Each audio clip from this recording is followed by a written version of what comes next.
Hey guys, welcome to part 2 of our Get Used to Different series.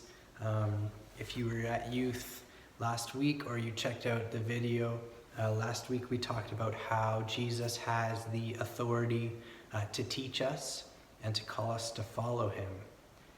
And this week I want to look a little bit more specifically at those people that Jesus called to follow him when he was on earth. Because I think who he called reveals a lot to us and really starts to show how Jesus really meant for things to be different and really act differently, and that he calls us to follow him into that different way of living. So if we can use our imaginations for just a second here and think about if we were kind of at that time just before Jesus comes into the world and we're part of the Israelites and we are expecting this Messiah to come, right? And the majority of them, I think, were expecting that a Messiah was going to come and bring freedom and kind of an uprising against Rome, because the Romans controlled the Israelites at that time. So they were thinking a Messiah meant like political uprising, freedom from the captivity of the Romans.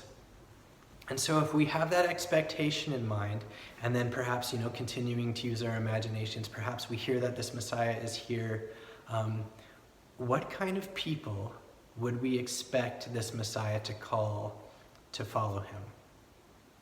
Probably, if we're thinking about an uprising, maybe like warriors, the strongest men.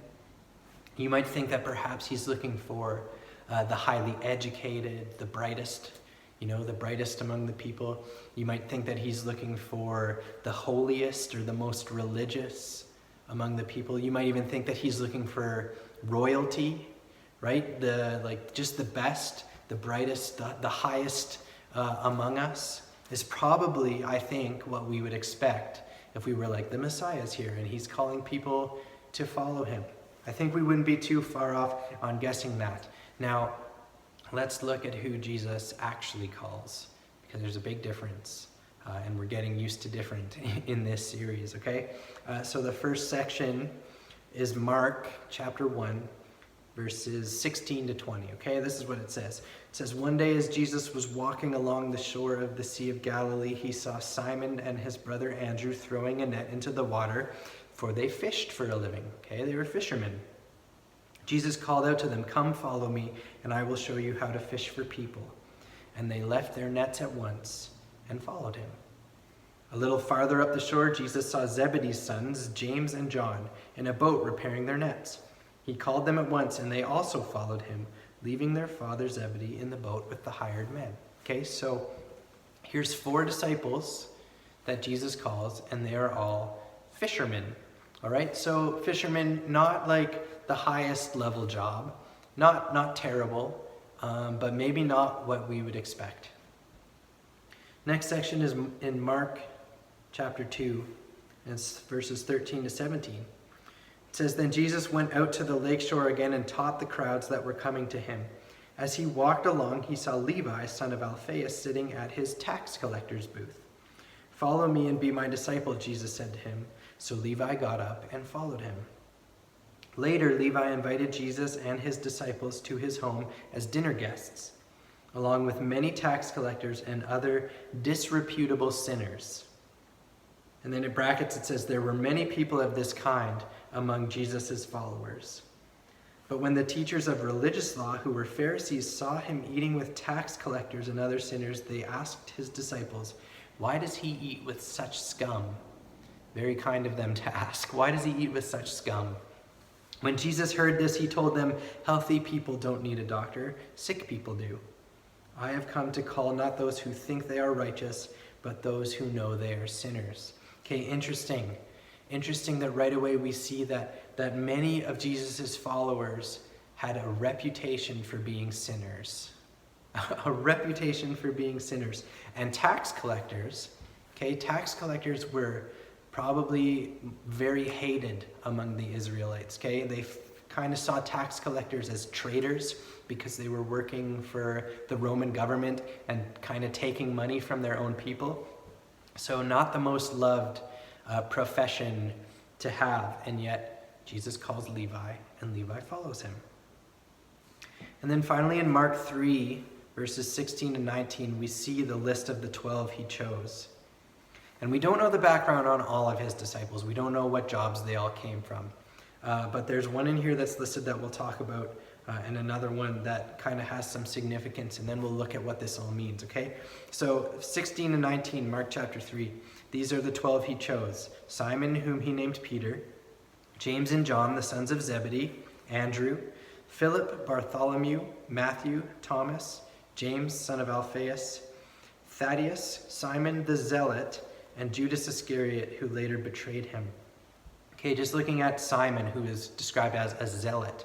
If you don't know what a zealot is, that would have been someone who was kind of trying to lead like political uprising against Rome, kind of like what they were expecting with the Messiah. So we don't know all the details about him, but potentially he was like kind of a violent, like not probably the model citizen if he's always trying to lead like uprisings. Okay, and then Judas Iscariot, we know, not only betrays Jesus later, but he's also described as a thief in some sections of the Gospels, which is, not exactly the character we might think that Jesus was looking for. So we've got fishermen and tax collectors. We've got this idea that many of Jesus's followers were known as sinners. We have a zealot. We have a thief who's going to betray Jesus later. Here's the point, okay? Here's what I want us to see and what I want us to realize about how different this is, okay? If for some reason you have it in your head that you are not good enough or you are not the right kind of person to be one of Jesus's followers, let me tell you straight up, okay? That's baloney. It's just a lie. It's not true. Look at the kind of people Jesus called. He was clearly not looking for the most qualified. He was not looking for the ones who were kind of the top of society, not looking for the most educated or the brightest or the best, okay? He was looking for people who would respond to his call. Do you see the commonality we see in all these stories? What happens when Jesus calls these guys? They follow him. Okay, in most cases it's like immediate. Jesus calls them and they drop what they're doing and they go and follow him.